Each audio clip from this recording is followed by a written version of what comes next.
Utama presentasi, stelsel dalam pungutan pajak, kendala dalam pungutan pajak, bentuk perlawanan pajak, pihak yang terkait dalam pungutan pajak, dan pengelolaan pajak. Stelsel dalam pungutan pajak. Stelsel pajak merupakan sistem pengumpulan pajak yang digunakan untuk menghitung besarnya pajak yang harus dibayarkan oleh para wajib pajak. Stelsel nyata. Pengenaan pajak didasarkan pada objek penghasilan yang nyata, sehingga pemungutannya baru dapat dilakukan pada akhir tahun pajak, yaitu setelah penghasilan yang sesungguhnya diketahui.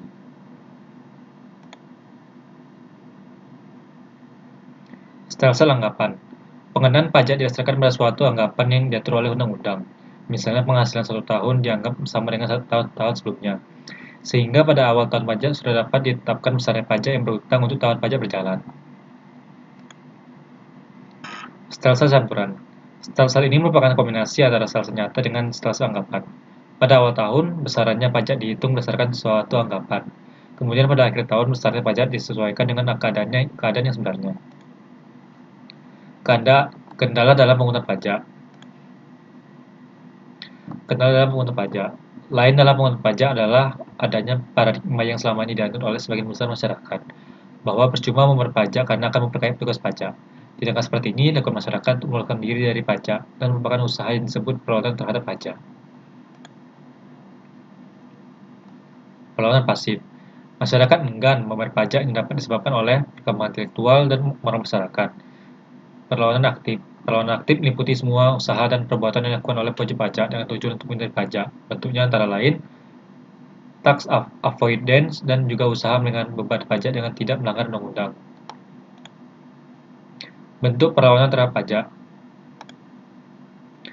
Bentuk perlawanan terhadap pajak dibagi 3, yaitu penghindaran, kedua penggelapan, ketiga melalaikan pajak.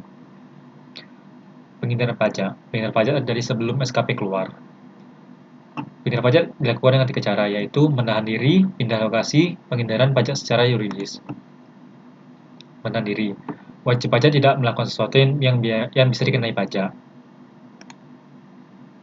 Pindah lokasi. Memindahkan lokasi usaha atau domisili dari lokasi yang tarif pajak tinggi ke lokasi yang tarif pajak rendah.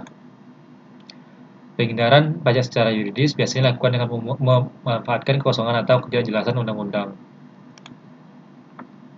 Penggelapan pajak terjadi sebelum SKP dikeluarkan.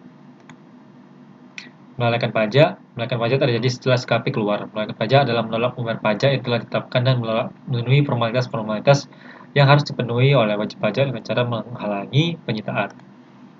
Pihak yang terkait dalam perpajakan. Pihak pertama adalah negara sebagai organisasi politik yang mengatur penyelenggaraan kehidupan masyarakat, berbangsa, dan bernegara. Yang kedua adalah badan atau lembaga atau institusi yang melaksanakan kegiatan usaha sebagai pendukung roda perekonomian dalam sebuah negara. Yang ketiga adalah warga negara atau perorangan yang bekerja atau berusaha sehingga memperoleh penghasilan. Pengelolaan pajak. Pengelolaan pajak dibagi menjadi 3, yaitu menurut golongannya, sifatnya, dan menurut pungutannya. Ada 2 golongannya, yaitu pajak langsung dan juga pajak tidak langsung. Menurut sifatnya yaitu pajak subjektif dan juga pajak objektif. Menurut lembaga pemungutnya yaitu pajak pusat dan juga pajak daerah. Terima kasih.